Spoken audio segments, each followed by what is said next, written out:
Hello，大家好，我是阿德老师。在这一期的视频当中，给大家稍微做一些简单介绍。那在上两期视频当中呢，还原到了两个经典结构的修剪啊，一个是直角去除的技术跟圆形堆积的技术。那在第三期的视频，我们会还原第三个经典结构的技术，叫三角堆积。那三角堆积在实战当中使用率和它的功能性是最强的，同时完成一款商业发型，对于三角堆积来说是一个最经典的呈现。那整个视频当中的话呢，会通过裁剪的一个结构，加上调亮的修饰，那最终还会通过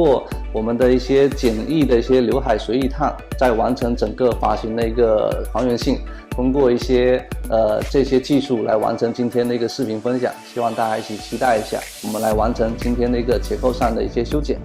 OK， 那我们现在开始完成今天的一个整个裁剪的一个流程啊。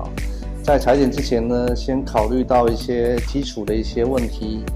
一，先去观察一些顾客后部的头型形状。第二，观察后发际线的流向走向。第三，前发际线的流向，根部的流向效果。那等等一系列观察完之后呢，再通过分区来还原前与后的一些剪后的流向。这是我们在裁剪之前先务必要考虑的问题啊。那它原有的素材已经可以满足到我们今天要的一个结构层次了。那所以说在裁剪之后会更容易得到我们要的心目中的一些预想的效果。OK， 那现在呢，分出我们想要的一个前后分区。前后分区不以头顶最高点和黄金点去划分前后分区，而找到我们的扩散点。五指轻轻放松在头皮当中去拨动，找到原点位置向四周扩散的位置，我们称之为扩散点，分至左右两侧的散点，完成前后分区。这是我们在这三个经典技术裁剪的短发上是最经常使用上的一个结构分区我们的分区极为的简单，在商业发型当中修剪的会比较容易得到我们心目中要的效果。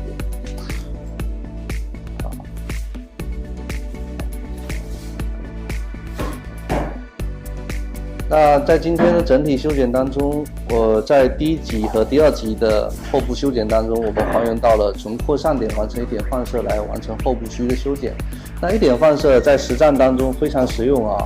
那在第三集当中的话呢，我们会通过一点放射再次的去完成后部区域的一个裁剪效果。那在整体的修剪当中，会从枕骨点以下的位置完成一点放射，完成第一个三角堆积效果。那在剪之前呢，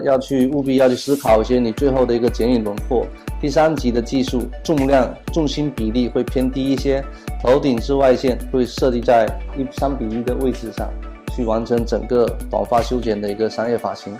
OK， 那现在呢，完成后部的分区线，垂直划分线，左右均匀的分开。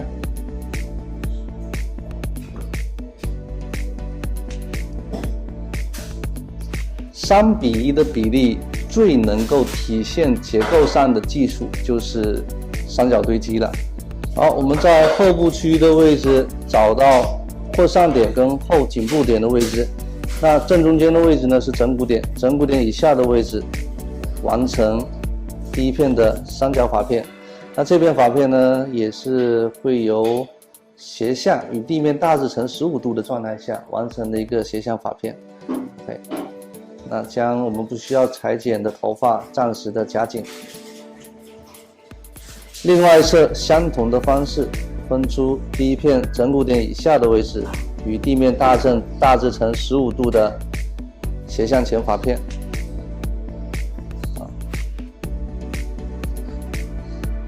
夹住呢是更好的为了我们方便裁剪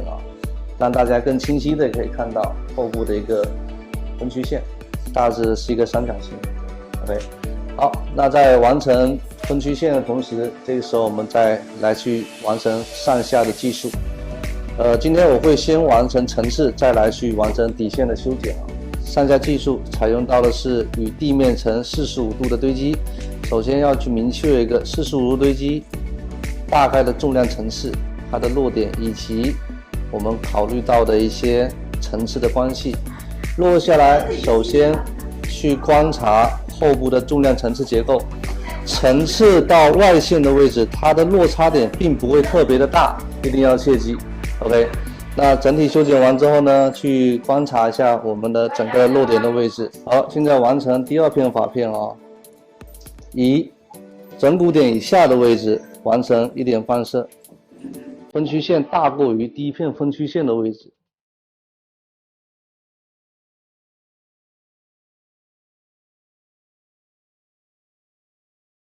继续啊，2带到第1片的剪切口上，完成45度堆积的切口。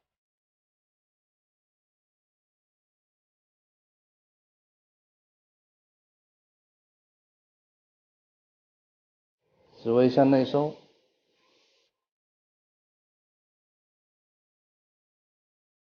接下来继续第3片，同样的还是找到原点的位置1点放射，大过于刚刚上一片的分区线。45度堆积切口在实战当中，大家在砂轮的使用程度是最大的，但是在剪的时候呢，控制力需要大量的一些练习。好，继续来到第3片，还是分区线与梳子平行提拉，修剪切口，在上一片的切口上完成前短后长的一个切口线连接。因为我们刚才在修剪的时候呢，考虑到的是第1片的是45度堆积切口啊，那法片与地面呈45度，切口同时也是与地面呈45度。那移动到第2片、第3片的时候，一定会变成前短后长，这个切口一定要去有关系的去做连接。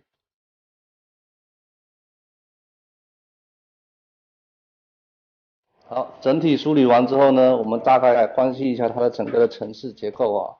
还是完成了我们一个极好的一个层次效果。好，来到第4片，那现在呢会发现分区线跟前面3片的分区线会有大大的不同哈，从纵向逐渐变成横向。那也就是呢，在今天的堆积当中，我们会在整个表面的位置形成一个很重的重量线，在以上的位置的重量会重复的重叠，不超过枕骨点的位置完成一个堆积重量，来完成我们要的短发效果。好，继续法片梳理通透，梳子与分区线平行，找到上一片的剪切口上，完成这道的切口，逐渐的降低角度，完成第2片切口连接。第3，到发际线的位置，逐渐的还是要提高角度啊，并不用去降低角度。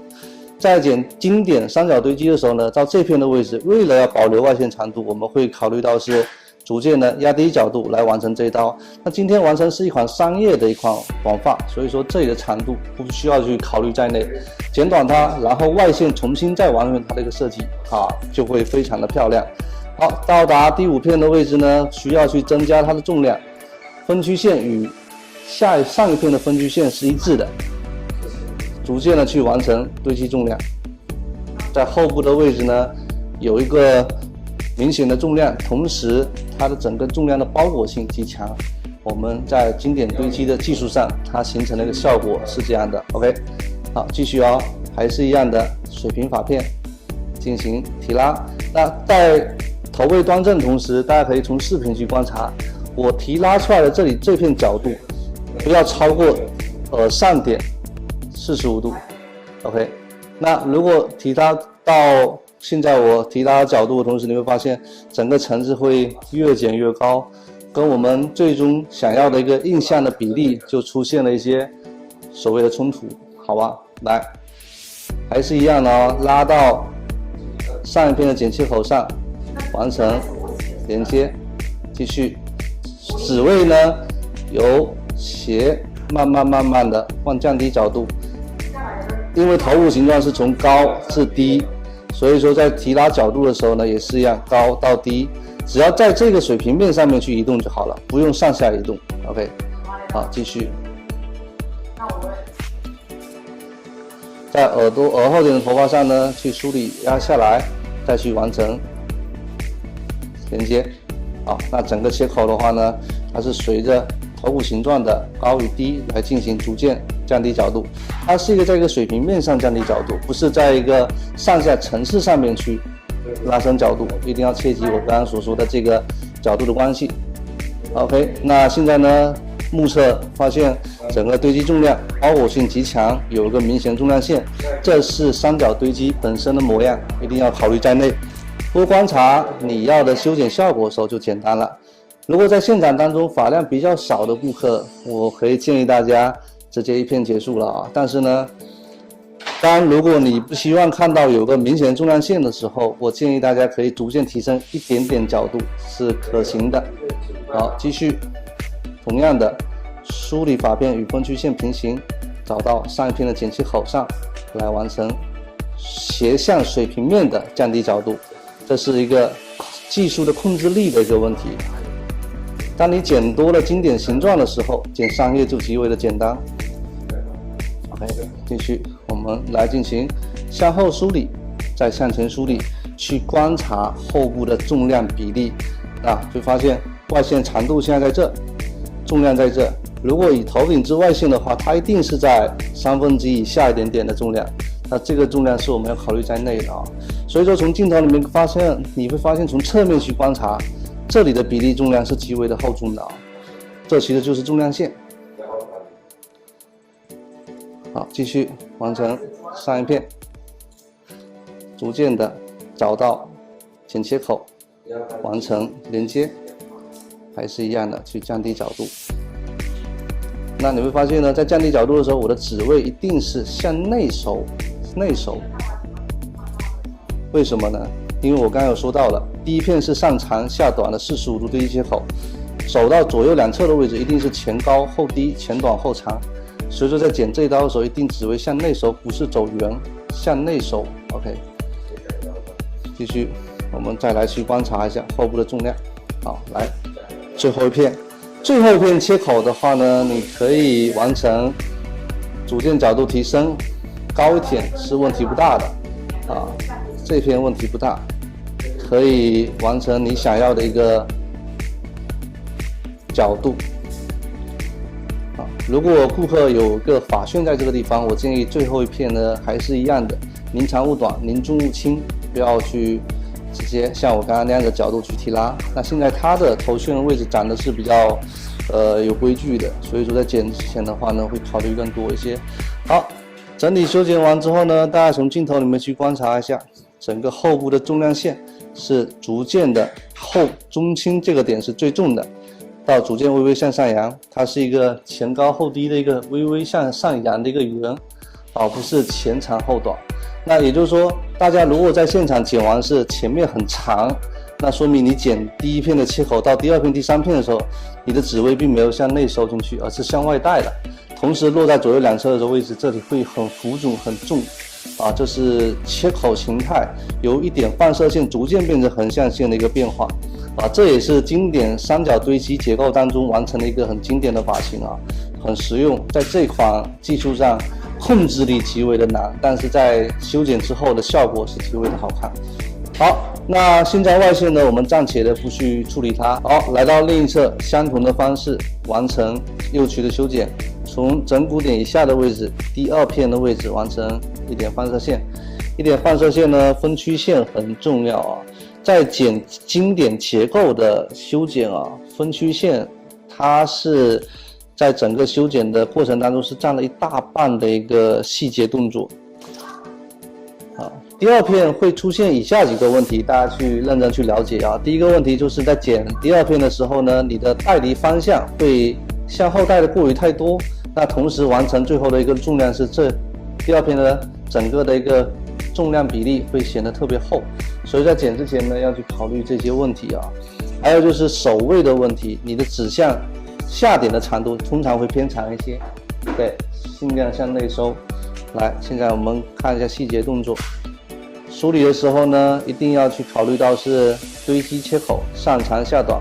找到引导线，完成这刀层次。好，来到第二片，第二个切口的位置，让顾客头微微向侧边倾斜一些，梳向根部，指位向内收，找到引导线，一定要切记。OK。就是当你在剪这一片的时候呢，一定要考虑的问题是顾客的头位和你下梳子的这样子的一个关系，同时指位就是你的动作要考虑在内，从原点的位置完成一点放射，在实战当中经常使用上。好，接下来来到第3片，同样的逐渐提升一指位，找到引导线。OK， 那在剪到转角两侧的位置的时候呢，指位一定要切记向内收，不用向外带。通常向外带的时候呢，会让你左右两侧的重量会过于的厚重，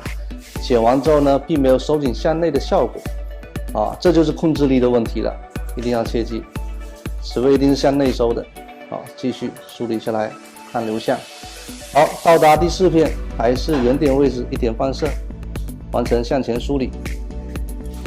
每次在梳理的时候呢，你都要去思考一个问题分曲线带来的目的是什么？这一刀切完之后落下来的模样是什么样的，都得要印刻在你的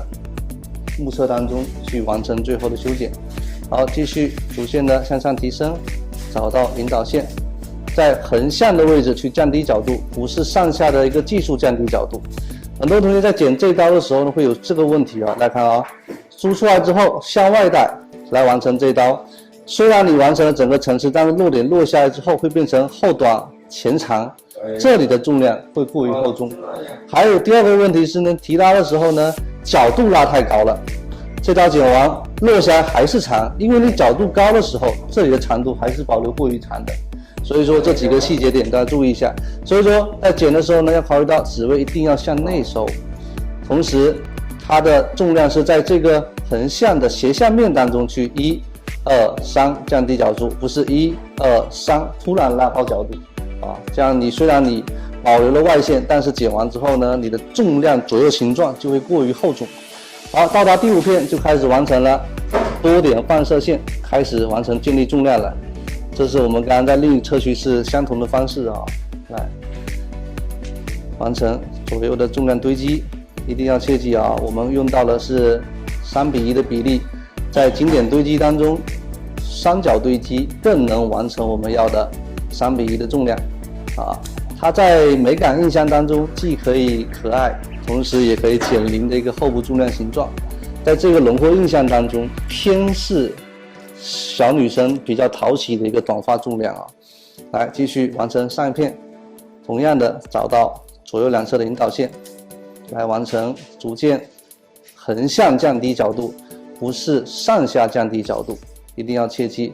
很多同学当你在剪这刀的时候，你的控制力不是很好的时候，我建议大家你的身体可以稍微移动一下不需要像我这样的固定站姿。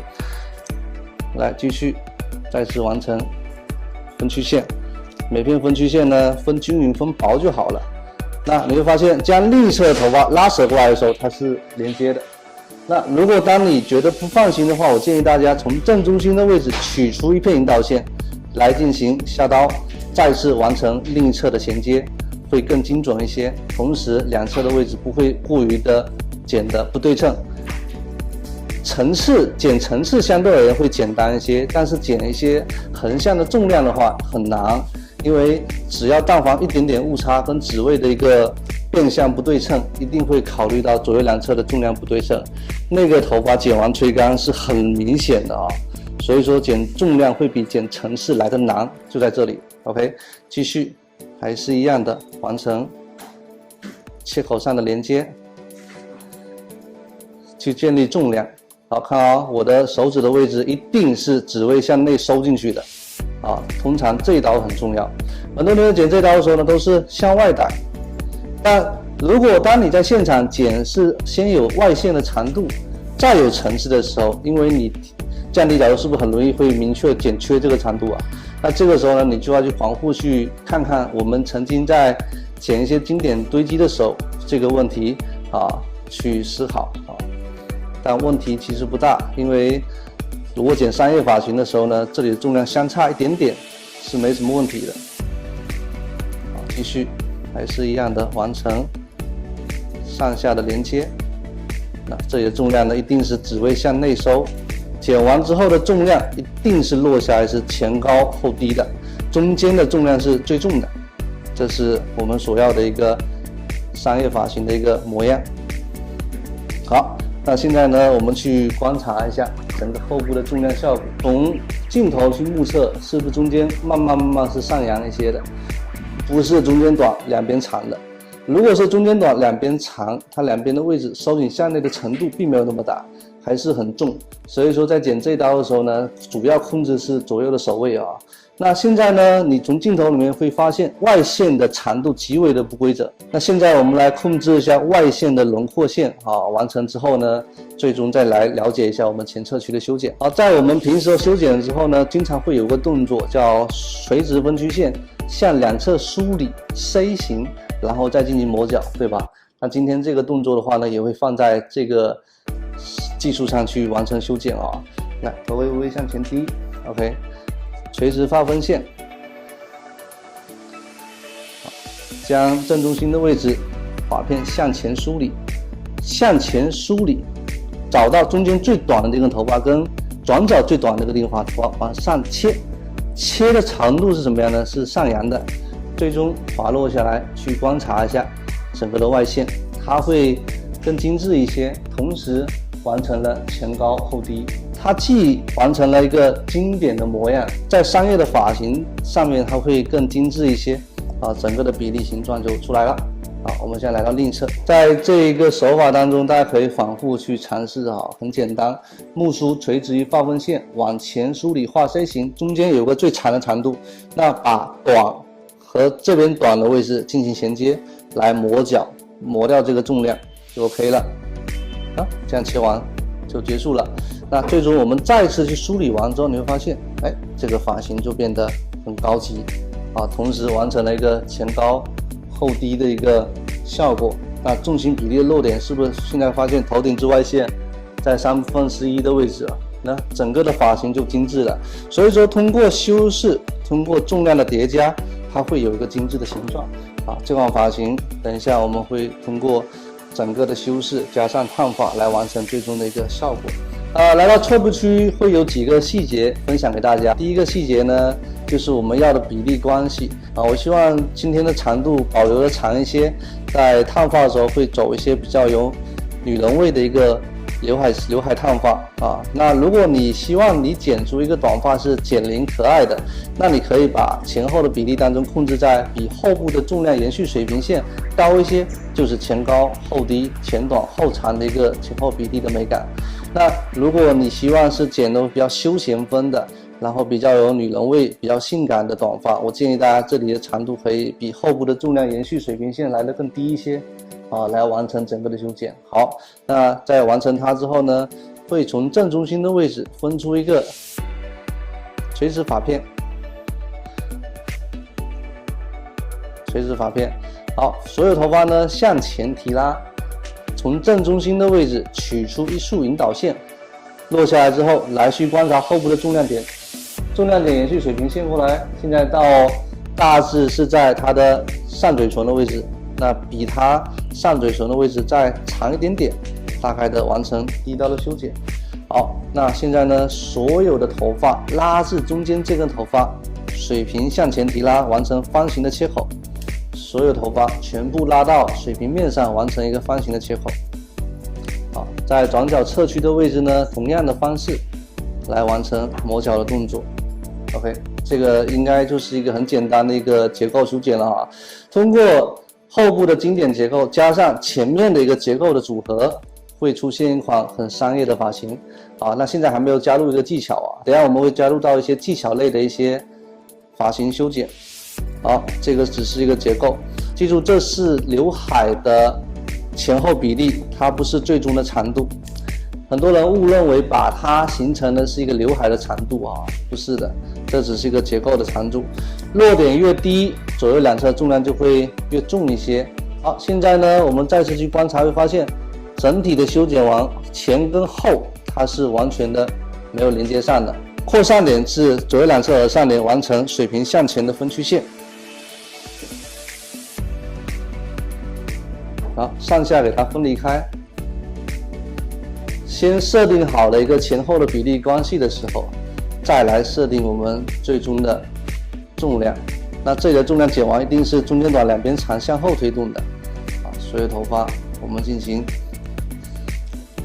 加紧。好，那等一下呢，我们今天的长度会希望这里的鬓角稍微长一些，不会希望剪得太短。垂直发片，发片向前提拉，提拉的时候呢，以刚刚设定好的长度来做引导线，下点最短的那根来做引导线，完成直角去除。这道修剪完之后呢，落下去观察一下鬓角的一个形态，前长后短的整个的比例来继续。这款发型在一些 ins 跟日系的杂志上经常会出现。鬓角的长度有的时候呢可以不需要剪太短，但是呢一定要有形状来继续。所有头发拉至到第一片的剪切口上，进行水平提拉，垂直地面切口的直角去除。修剪完之后，再一次的从下向上梳理，完成去角的动作。也就是前后的区域是没有任何关系的，独立的区域独立去做思考。拉到最高，找到这里头发角的位置，给它进行磨掉。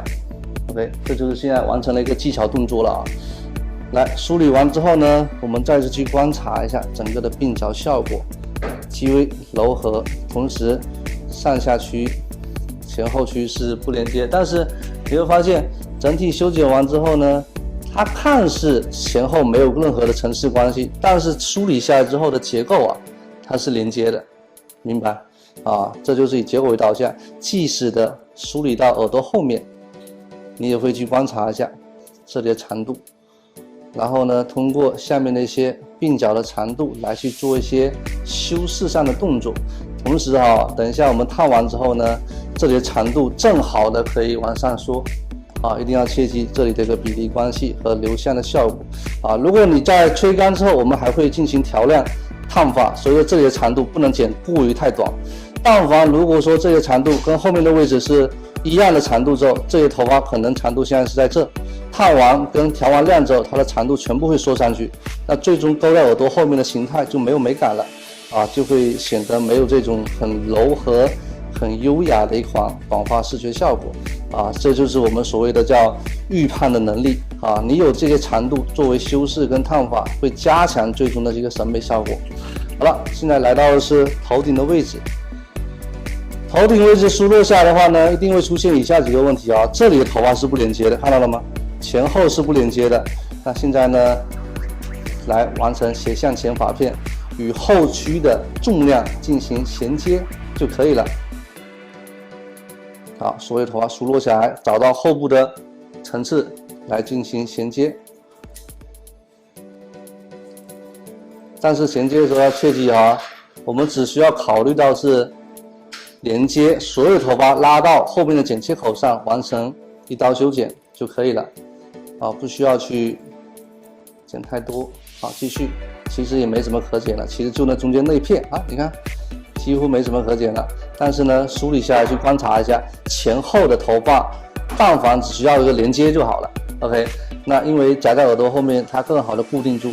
那通过刘海的烫发做一些弧度，明白？这个头发呢就很高级了后面的重量比例的话呢可以低一些。其实在整个的轮廓比例当中，你会发现它就是一款很经典的形状，通过几个技巧的动作和后部的经典结构的比例的连接，就完成了一款很商业的短发。来到另一侧的位置也是一样的，所有头发梳理下来，垂直发分线，先来完成前后的美感比例的形态，再来完成结构上的层次连接，会容错率更低一些，不会有任何的问题。好，大家去观察第一片的分区线，刚刚找到右侧的长度来去做左区的引导线，所有头发从侧面的位置完成水平向前提拉，找到中间那根最长最短的头发来进行衔接，剪的是一个方形切口，到转角点以下的位置，同样的扭转过来完成第一刀的修剪。剪到剪不到就为止就好了这个长度的话呢，保留在内就可以了。继续，所有头发拉至到第一片的剪切口上，完成方形切口。OK， 结束完之后呢，再来完成技巧性的动作，有了一些组合性的结构，再加入一些技巧类的一些方式跟方法，会足以让你的发型变得很商业。好，从扩散点是左右两侧上点的位置完成水平向前发分，在1/2的位置完成整个的一个分区点就好了。先来完成第一刀的直角去除，发片向前提拉，以下点的长度来去做引导线，进行方形切口的连接，所有头发带至到第一片的剪切口上，完成这道修剪。也就是说，这片头发剪完之后呢，一定是前短后长向后推动的。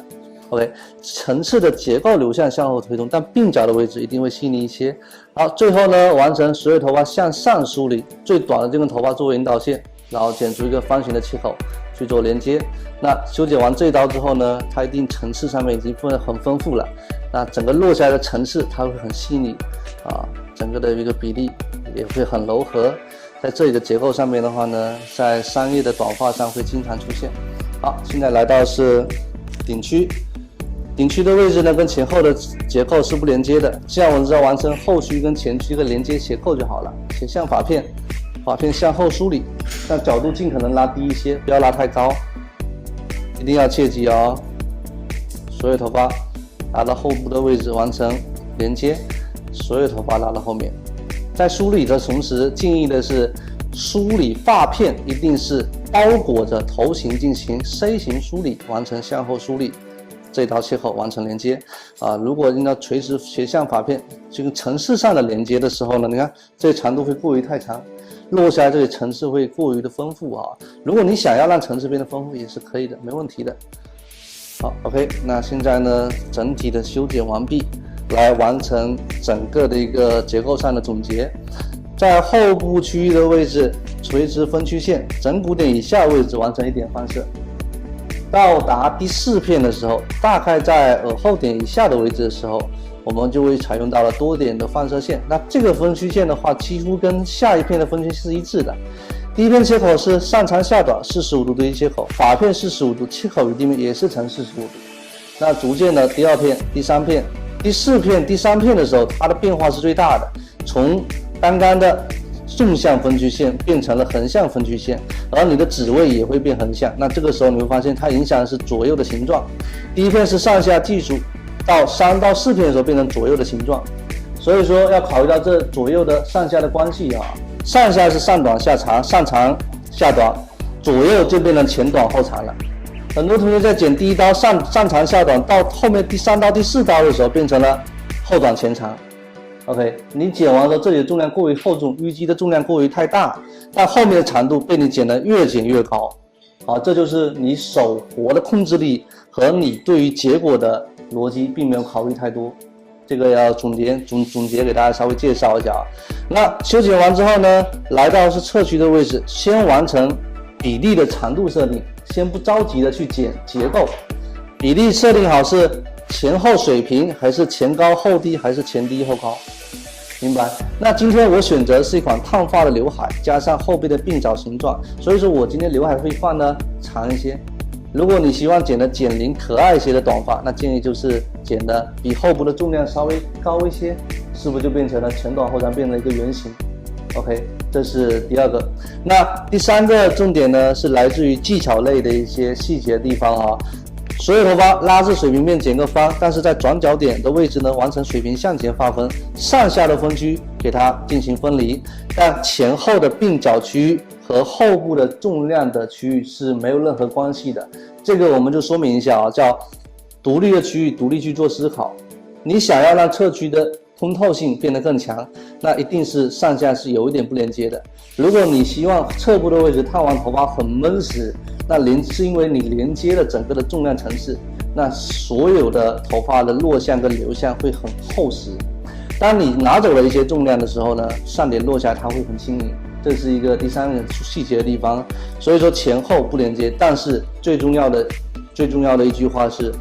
你的技术是以结果为导向的。如果当你使用到技术来表现它，那会限制你的行为，一定要切记，好吗？那现在呢，总结完，我们来进行吹风，吹完之后呢，来完成修饰，给大家分享。好了，现在我们完成吹风吹风几个重点吹干的细节为大家分享一下大家认真理解就好了。在侧部的转角面的位置，尽可能性的将发根的位置给它压成挺贴的状态然后在侧部的位置呢，同样也是一样的，鬓角的位置完成挺贴的状态。来去完成侧部和转角面的位置的收紧向内因为通常在剪短发的时候，左右两侧的发际线的位置会有一些支棱的一个状态，所以说用梳子来去紧压它，会更适合一些发型的审美。但同样结构是前高后低的，你同样可以在左右两侧的位置可以往下收。好，现在我们完成吹风。那在吹之前的话呢，会先将根部的位置先吹松，这个很重要。短发如果没有把这些细节的位置处理好了，你是永远吹不出一个好的形态。那尽可能性的用滚梳给它前后的去做梳理。好，那在转角的位置呢，要去考虑到一个问题了，在木梳收紧压制发根，一定是在木梳的前端的位置，避开耳朵位置往下压千万不要像我这种方式来去梳理梳子很容易扯到耳朵上，会让客人感受到不舒服，一定要切记。好，继续。看好，我的吹风机放在木梳上，过渡它，慢慢的往下压到发尾的位置，往前去吹。那这个时候你会发现它就是一个极为服帖的一个状态会往下压一定要切记这个地方呢很重要。然后紧贴压制它之后呢，再来完成表面的吹顺这个就简单了。这个吹顺的时候呢，吹的位置只要吹木梳的中间就好了。好，大致的去梳理一下。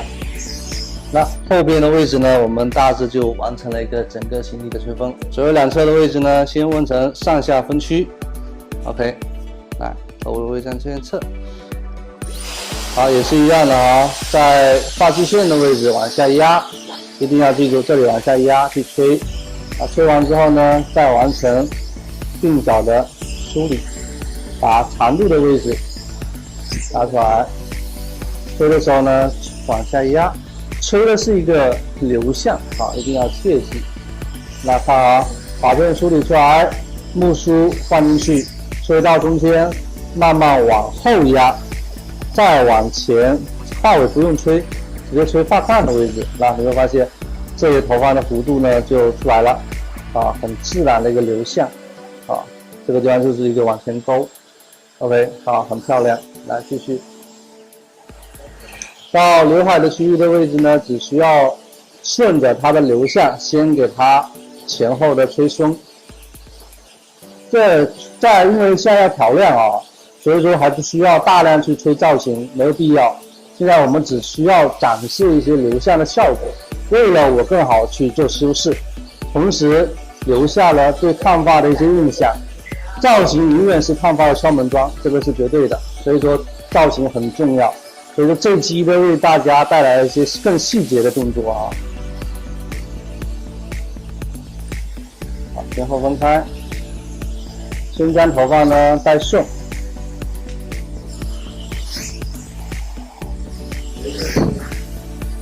顺着流向去吹就好了。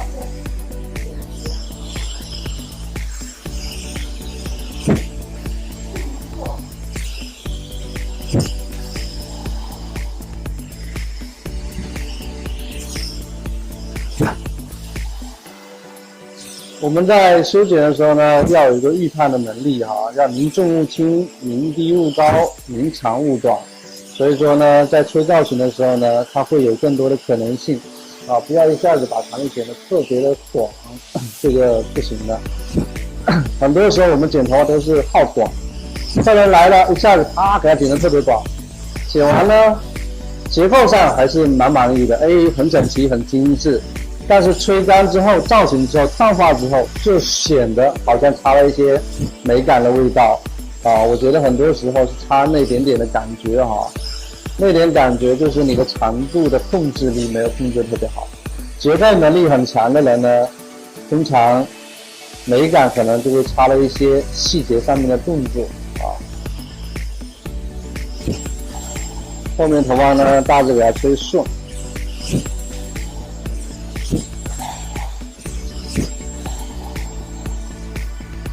好 ，OK， 那现在我们来完成一下刘海的一个吹风造型大概以这个面来给大家去分享所有头发向后梳理从分区点的位置，我们先取出一个三角发片，切记三角发片不宜太宽，大致的在2公分的宽度上完成上窄下宽的分区发片，进行向侧面梳理。那在吹的时候呢，一定要记住啊，木梳对准对角点的位置进行平压，然后吹的时候呢，我们吹风机是吹梳子的中间，不要去吹发根。吹完之后呢，木梳向上顶，身体跟随向后带，然后呢，梳子往下压，只吹发梢。记住我刚刚说的流程。如果大家呢对这流程还是有疑义的话呢，反复的去重复刚刚我说那个步骤，好吗？来继续。三角发片，梳子平压分区点的位置，吹木梳的中间，往上，根筒慢慢的远离它。在发尾要吹卷的位置，根筒接近到发梢，吹的时候平压下去吹发尾，加热，好，冷却完之后，那大家会发现这里的流向就出来了，一个很好的弧度啊！千万要记住啊，我们目的吹出来的这个弧度不是要为了去吹卷，而是要吹出这个形态这个形态吹出来，大家会发现，从侧面去观察，来，客人头位侧一点点，对。梳理的时候它会很自然，也就是说我烫完之后的头发就希望要有这样的流向，明白？所以说这些细节动作大家注意一下，重新再来一遍分享给大家，认真去看啊。三角发片，木梳平压在对角线的位置，吹梳子中间往上提，身体往后带，木梳往下压，梳子吹发尾 ，OK 结束。好，这个感觉呢就很好看了。同时所有头发夹在耳朵后面，大家会发现看到了吗？它是一股清流的造型效果这个头发呢梳的时候它很自然很自然。那现在呢这只是都没有调整的一个效果来，那吹完它之后，再从副刘海的位置进行一个吹风，进行衔接就好了。好 ，OK， 大致的我们去梳理一下，去观察一下整个的效果。OK， 这就是吹风造型的整个细节大家呢在吹的时候认真去理解它就可以了。那现在呢我就完成全头吹风，等一下在调亮上面大家也认真去看看我调亮上的细节，会加强它的形状上的质感。好了，那现在完成整个的吹风，现在来进行调亮。在吹完之后的这些流向上呢，以及这个层次上还差了一些精致的效果，所以在剪之前的话呢，来完成刚刚还原性的效果。还原性修剪呢，我建议大家可以先把上下区域给它分出来，在剪的时候呢，完成进行刚刚的一点放射，进行点剪。在枕骨下区的位置，我建议大家先进行一个深度的点剪，越深越好。但是呢，在发尾的位置可以进行柔和。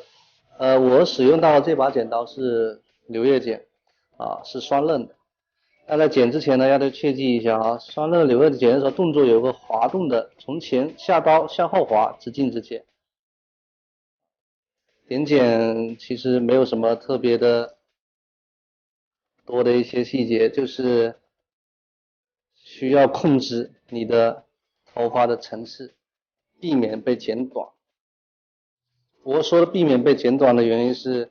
你剪着就会把你的重量剪得特别的高，那是因为说你没有还原刚刚结构上的层次来进行修剪。我们刚刚在用到的是45度的切口来进行上下技术的一些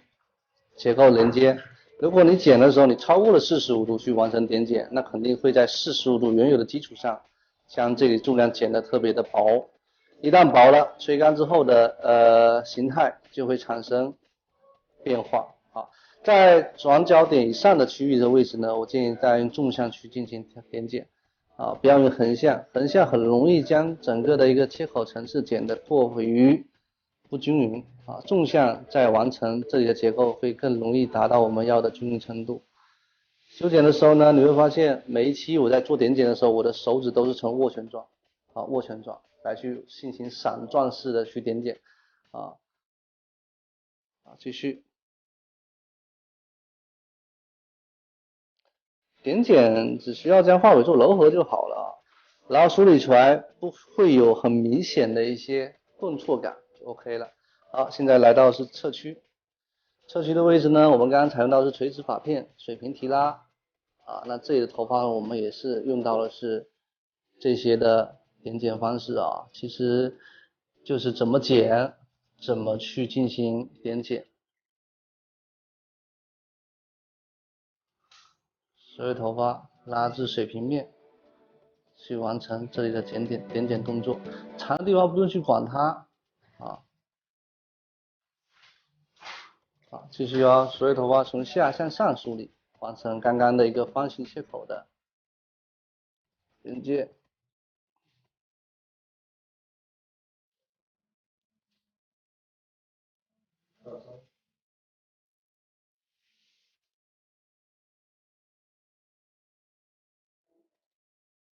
那现在在剪完之后呢，会发现它的鬓角的位置呢，已经变得很柔和、很细腻了啊。开始完成整个的一个鬓角的一些划剪动作，认真去看。斜向后，在梳理的时候呢，一定要考虑到这个问题。斜向后，剪的时候滑，从中间的位置滑动到发尾。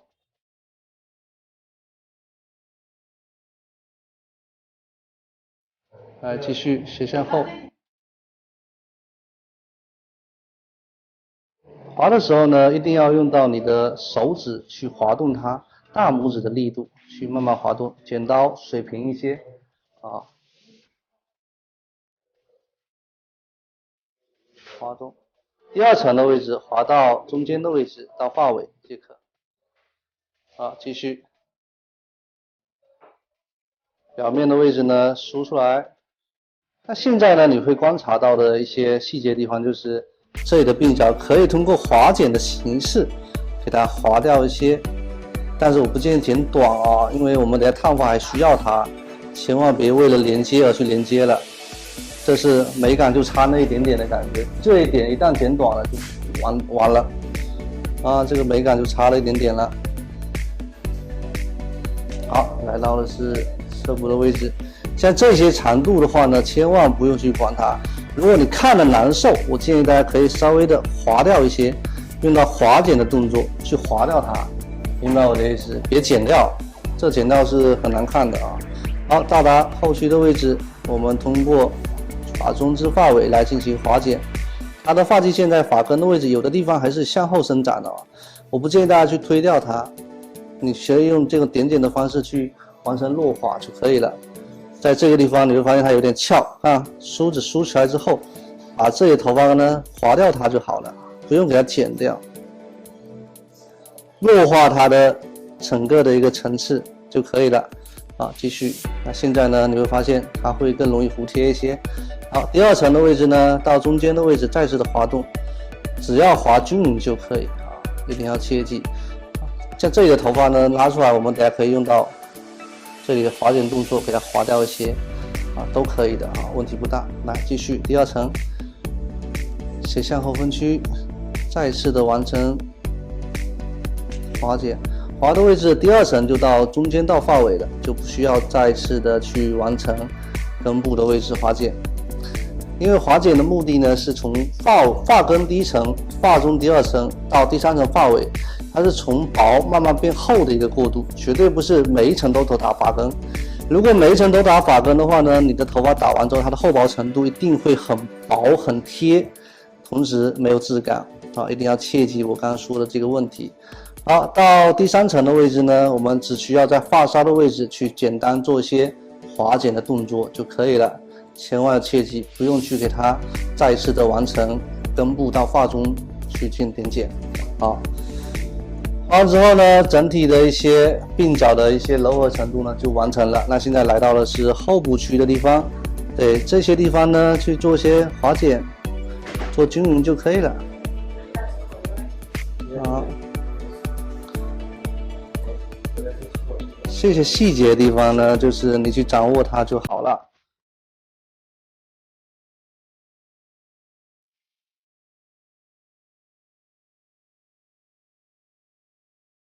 好，像这些地方呢，当你肉眼看到的地方，觉得这里还是厚的，我们就可以用到调亮的方式去完成。好了，结束它之后，接下来认真看，用到的是挑剪和划剪的方法。在这边位置呢，进行一个转角的发中的位置进行打薄，调的是前面短的位置。继续，这些头发呢拉出来，发中的位置划剪，不用破坏它的长度。划一下，让它整体变得更通透一些。像这一头发呢就不需要调了，因为我们刚刚是用到了去除的层次。接下来继续，那它灵动性会更强一些。第二层还是一样的，转角的位置打发根，发中的位置划掉。逐渐的慢慢接近到发尾去进行划剪，一定要切记。OK， 不要因为转角的位置我们要收紧向内，所以说中间这些头发可以拿走一些重量。好，接下来继续到头顶最高这一层的话呢，只需要进行拨动一下头发，来去看看它的一些纹理的效果。一定要切记。好，那现在的形状我觉得还是蛮满意的啊。那现在来到的是前面转角的位置。前侧期的发际线这头发会有一些毛，我们用到划剪的方式，给它划掉一些长度，目的是为了让发型变得更高级、更精致。好 ，OK， 那现在可以从镜头发现鬓角的细腻程度，以及后部的重量，都已经完全的诠释出来了，特别高级了。那现在呢，就是到头顶的区域了。那头顶区域我们刚刚还没有修，那落下来的话，你会发现这层头发很厚实，你会发现吗？来到头顶的修饰要注意一个细节，发片梳理出来之后呢，手还是呈握拳状，打薄的位置在这里，接近手指的位置调亮，中间点2刀，头顶的这里头发再给它打薄一点，它打薄的位置只有接近指腹的位置跟指尖的地方，中间只要打一点点薄就好了。发尾，因为落下来之后呢，这里的长度是最重的，前面这里头发是飘逸的纹理会显得这里头发不会被打得太薄。那很多同学在剪这里的重量的时候呢，通常会直接就打薄了，打得很均匀，把中间落点的重量给它剪没了，所以头顶的重量就变很塌，没有饱满的效果。这种细节的地方剪这里的重量到这里的重量。中间打2刀 ，OK， 落下一定是中间这里头发是最长的它会有些饱满的重量效果。来继续，那这里薄就少打一点，那这里厚呢多打一些，OK， 这些都是一些平时我们在现场当中忽略的一些动作好，修剪完毕之后呢，现在来到是一些划剪的细节，侧部的位置完成斜向后分曲线。记住斜向后分曲线，发片梳理起来，握拳状进行挑剪。剪的位置是发中并没有破坏到外结构的形状一定要切记。那剪完之后，它流向自然而然会向后走继续斜向后，发片梳理出来。梳理之后呢，一定要切记成握拳状，不用去管中间的外线的长度，只需要把中间的头发给它挑掉。好，继续，可以接近到根部一点点，慢慢的出来到发尾的位置停止它的修剪。这个重量来继续斜向后。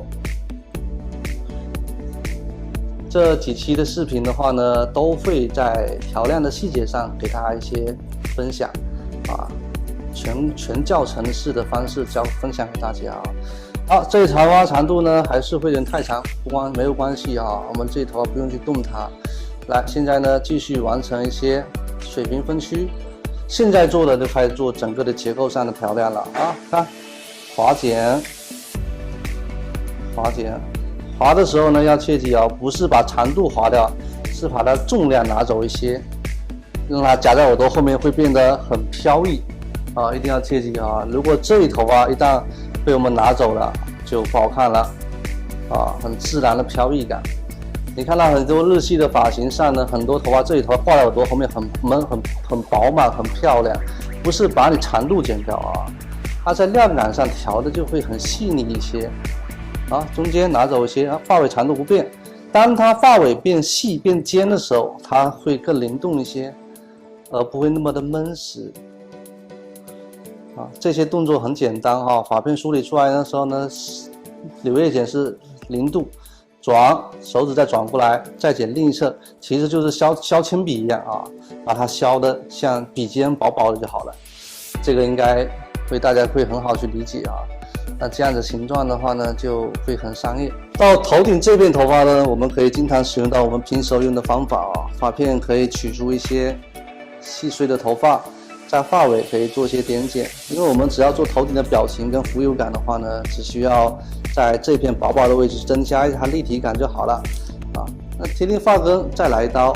但是在烫发的时候我建议不这么做烫完之后再这么做会更理想一些那整个头发的纹理感就会变得很强。那现在呢，多去看这里的细节一定要多去拨动头发，夹在耳朵后面等等的一系列的形态，全部都要给它很好的去控制在内一定要切记这些细节呢很重要。那这些长度很重要，是可以从正面去观察，它会很好的视觉感。如果这里的长度一旦剪得太薄，正面一看这两侧会收紧太多，显得很瘦的女生会更瘦这些长度一定要夹耳后，很休闲而且很高级。好，现在来到的是细节的调整在刘海的位置再给它划掉一些跟中间的头发，因为觉得有点重夹在耳朵后面会重。那看这里的纹理，如果这里还是厚，一定要切记斜向发片，在刘海的正中心转角的位置取出个发片这边发片给它打薄就可以了。再次的滑落之后呢，这些头发就变得很轻盈夹在耳朵后面就会很高级了这个头发重量大家可以观察一下，会发现它会有空间感、通透感。如果转角的位置没有打薄，你都是以这里头发看到的地方重量去打薄是没有用的，既保留了质感，既可以完成这里头发的高级感的处理OK。那现在的地方呢，只要稍微做一些滑剪就可以了。所以说剪头发一定要记住留在头上多少头发，而不是被你剪掉多少头发，剪太多就不好看了，好吧？那这期的调整亮感的细节动作呢就完成了特别自然，特别舒服如果烫发也能烫出这个弧度跟流向，就会变得很漂亮那全部头发夹到耳朵后面，可能戴个小耳环，对，然后呢加上一个小鬓角的效果，还是很商业的那像这些头发呢，细碎的地方给它处理一下，夹到耳朵后面给它处理一下就好了，不用剪得特别的刻意，一定要剪得很干净很整齐。我觉得这样碎碎的头发也会显得很随意不刻意你越刻意的修剪，反而会让你的头发变得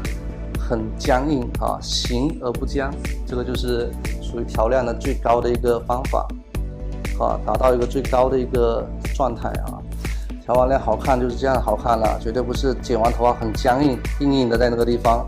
那是不好看的。好，那这期呢通过剪跟调亮就完成了整个修剪等一下我们下一集我们会把这个头发形状给它进行一个烫发，烫完之后我们再看看整个效果。